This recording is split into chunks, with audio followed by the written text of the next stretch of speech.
Good morning, everybody. Welcome back for installment of Scott Selections here for Monday, March 28th. Before we get into today's play of the day, quick recap of what happened yesterday. We ended up having a loss in the NBA with Kyrie Irving over 26.5 points at minus 115 on BetMGM.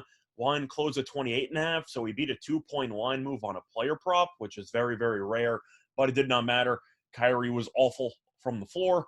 I ended up going, I believe, 9 for 22, but he went 1 for 9 from 3. Got off to a really slow start, and at the end of the day, he had the volume, just couldn't make enough shots. So it happens. Look for a bounce-back winner here on Monday. And for the play, they're going to go to a matchup between the Celtics and the Raptors, taking place at around 7:30 p.m. Eastern Time.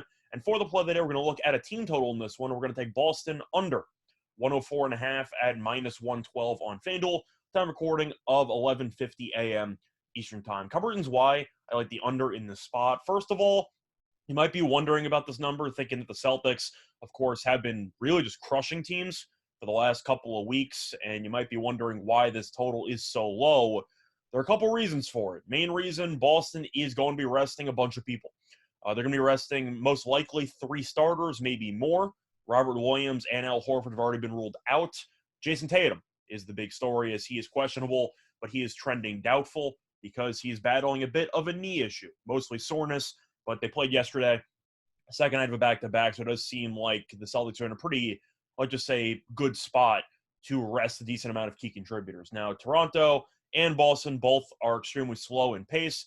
Toronto ranks 25th in pace. Boston ranks 24th. So I do expect this game to be a pretty low-scoring, let's just say, grind, so to speak, over these 48 minutes. Plus, Toronto's defense has really picked it up over the last couple of games. The Raptors have allowed less than 105 points in 3 of their last 4 games. And if you look at the actual level of competition, really not that bad. They held Cleveland to 104. They held Philly to 88. So defensively, Toronto has been really good recently. And Boston, resting a bunch of guys, definitely seems like a play where a lot of people would blindly take the over, just based on how they've played offensively. But if you've watched the Celtics play, you know how valuable Jason Tatum is to that team. You know that Tatum has been getting some, I can't really say MVP buzz because he has a 0% chance to win the award, but people are at least recognizing the fact that he's been an elite player this season. And with him being out, that's 27 points per game. That's just not going to be there. I do think that's definitely going to hurt. But Toronto defensively has been great, especially at home the last couple of games, giving up 91 to Indiana in the last game. And I do believe that Toronto's defense should be dialed in once again. Plus, Boston offensively has really struggled against Toronto this season. Boston has scored less than 105 points in 2 of the first 3 meetings. So at the end of the day, you're looking at a situation where Boston has blindly scored in the 120s for the last couple of weeks, and yet their team total here is 104.5, which looks like an auto play for an over at first glance. I think it's a trap one, and I think they're going to dare Boston supporting cast with basically Jaylen Brown by himself. If Brown even plays, we'll see if he gets some rest too. But for 104.5, it looks a little bit too good to be true. I think it is.